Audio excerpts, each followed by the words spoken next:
Hi guys, welcome to back my channel. और मैं हूँ लुबना हारून भट्टी। कैसे आप सब? उम्मीद करती हूँ आप सब ठीक होंगे और खुदा आप सबके साथ हो। और दोस्तों, आज मैंने बहुत अच्छी गज़ल लिखी है, तो चलिए मैं आप सबको अपनी शायरी सुनाती। अब तो मोहब्बत को मोहब्बत की कदर नहीं है। अब तो मोहब्बत को मोहब्बत की कदर नहीं है। कौन कहाँ है, किस हाल में है? कौन कहाँ है, किस हाल में है? किसी को किसी की खबर नहीं है। अब तो मोहब्बत को मोहब्बत की कदर नहीं है। दौलत, शराब और शबाब की लत लग गई दुनिया वालों को। दौलत, शराब और शबाब की लत लग गई दुनिया वालों को। वो तो खो गए गुमनामी के अंधेरों में, उनकी कोई सहर नहीं है।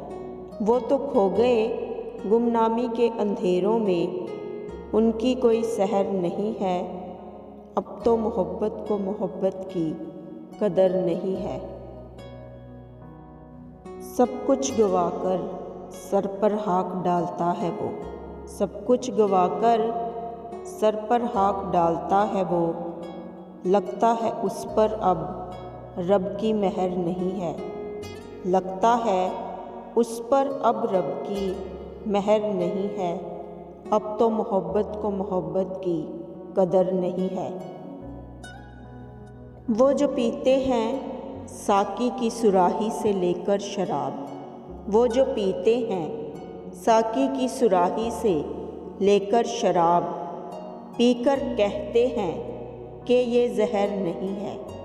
पीकर कहते हैं कि ये जहर नहीं है। अब तो मोहब्बत को मोहब्बत की कदर नहीं है। लेकर जिस्म मुर्दा ज़माने में जी रहे हैं लोग। लेकर जिस्म मुर्दा ज़माने में जी रहे हैं लोग। क्या ये जिस्म जीते जी कब्र नहीं है? क्या ये जिस्म जीते जी कब्र नहीं है? अब तो मोहब्बत को मोहब्बत की कदर नहीं है। कौन कहाँ है, किस हाल में है? किसी को किसी की खबर नहीं है। अब तो मोहब्बत को मोहब्बत की कदर नहीं है। तो अगर दोस्तों आप सबको मेरी शायरी पसंद है तो प्लीज़ मेरे चैनल को सब्सक्राइब करें, वीडियोस को लाइक करें, शेयर करें, कमेंट्स करें। और मैं माज़रत चाहती हूँ कि मैंने क्रिसमस की कोई भी वीडियो अपलोड नहीं की थी, क्योंकि मैं काफ़ी मसरूफ़ थी, तो उसके लिए सॉरी। और मेरी तरफ से आप सबको merry Christmas and God bless you all.